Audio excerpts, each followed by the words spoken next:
tutti! Oggi vi voglio parlare di un argomento importante. Mentre in un video precedente vi ho detto vi ho spiegato quali sono gli alimenti per i nostri amici animali da evitare assolutamente, oggi invece vi voglio dare un elenco delle cose che dovete dare ai vostri amici animali. Faccio una distinzione per il gatto e per il cane. Allora, per quanto riguarda invece il gatto sappiamo che è carnivoro. Essendo carnivoro, mangia la carne, principalmente la carne cruda dobbiamo dargli, non è che ci mettiamo lì a cuocerla, la carne cruda, quindi vanno bene carni equine, bovine, di coniglio, di pollo, evitate le ossa, mi raccomando, evitate come la peste le ossa. Inoltre importanti possono essere anche le vitamine. Le vitamine ai nostri amici animali sono importanti: la vitamina A, la vitamina B e la vitamina D. La vitamina C, vi dico questa cosa che è fondamentale: la vitamina C sia per i gatti che per i cani non serve dargliela. Questo perché? Perché i cani la producono da sola, non sono come noi umani che andiamo in carenza di vitamina C. Loro la producono, quindi tutto ciò che ha a che fare con la vitamina C non serve dargliela, sarebbe un surplus. Evitate integratori, evitate quelle cose che hanno dentro l'acido citrico. Non date l'acido citrico. Questo perché? Perché se da una parte può fare bene, dall'altro è deleterio per il loro fegato. Alla lunga l'acido citrico, come fa male a noi, fa malissimo ai nostri amici animali.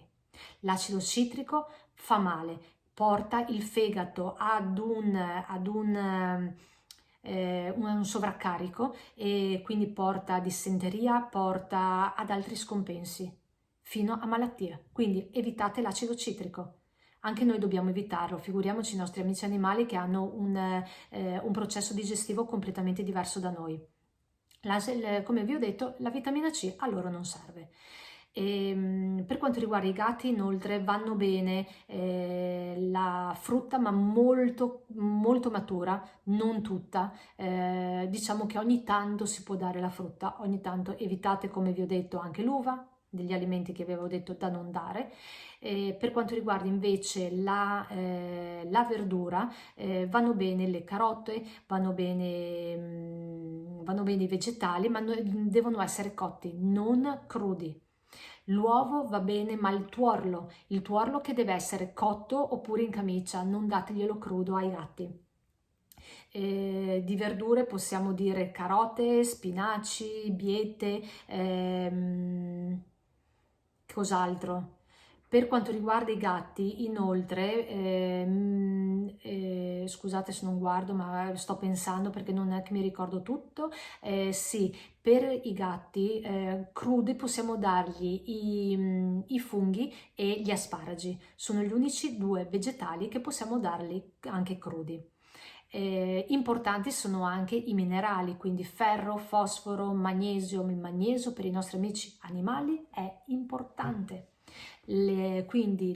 Tutti i minerali, guardate bene la carne che gli date, le scatolette, perché anche lì bisogna vedere se la dicitura delle scatolette o del mangime per gli animali. Ma questo ve lo dico alla fine. Quindi principalmente per i gatti abbiamo detto quindi carne cruda, il pesce però va cotto, state attenti alle lische, i vegetali che devono essere cotti, tranne possono essere crudi, abbiamo detto i funghi e gli asparagi, le vitamine A, B e D, no la C, no l'acido citrico e i minerali. Per quanto riguarda invece i cani evitate anche per i gatti fare le farine, ok? Non va data la pasta perché è pieno di amido, quindi non vanno date.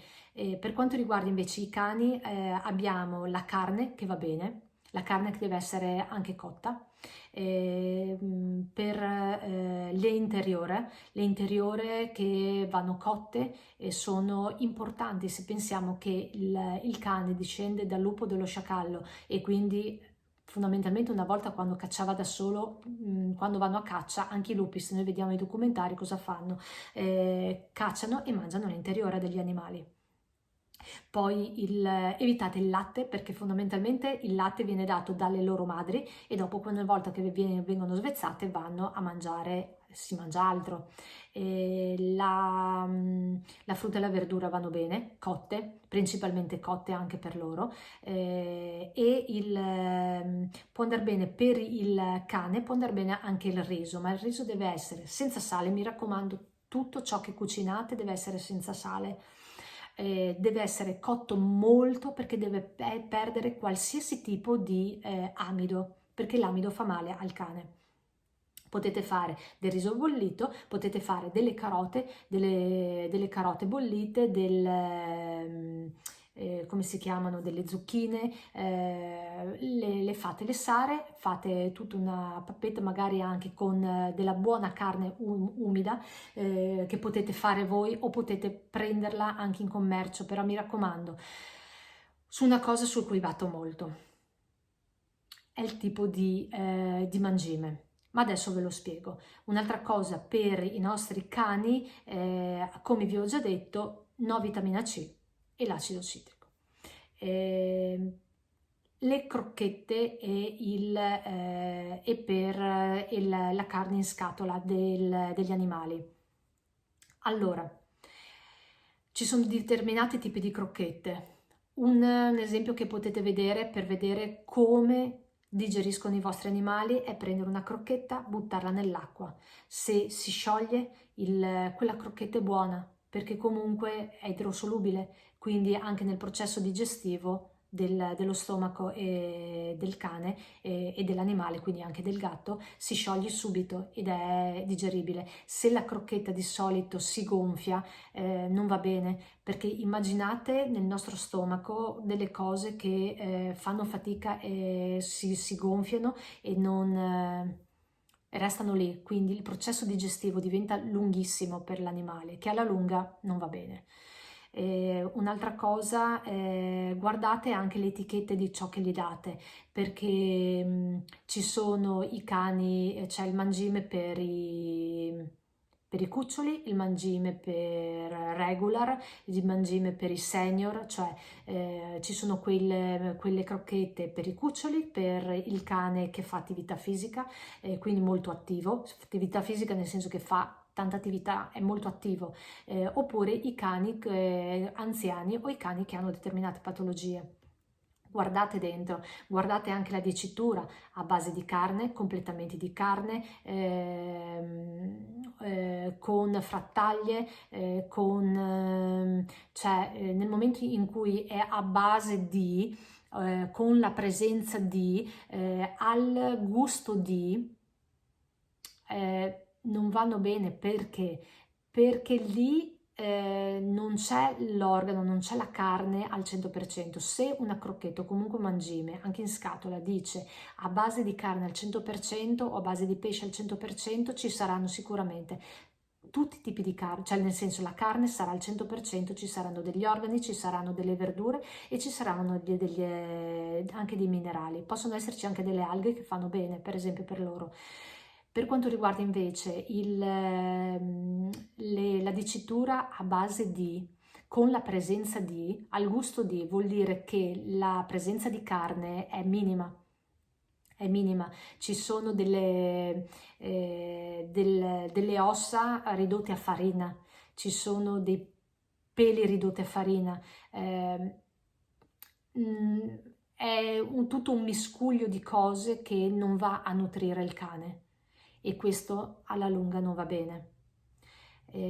State molto attenti anche a questo. Piuttosto andate dal vostro macellaio, vi fate un bel macinato evitate il suino per favore, il maiale non va mai dato, evitate le salsicce, evitate gli insaccati come vi ho già detto, ma vi prendete del buon ragù, ve lo cucinate senza sale, senza niente, lo cucinate un po', ci buttate dentro della carota, ci buttate dentro anche della mela, ci buttate dentro delle zucchine, ci buttate dentro un altro tipo di verdura, la fate un po' e gliela date. Quella lì è salutare per il cane, Certo, dovete star lì a fargli da mangiare, ma ne gliene comprate, gliele fate una volta per un po', non è che tutti i giorni dovete dargli sempre la stessa cosa, variate. Insieme alla crocchetta, date insieme un po' di umido, insieme. È semplice, il cibo come lo è per noi nutrimento, lo è anche per loro, però per loro stiamo più attenti. Quindi questo è un video su ciò che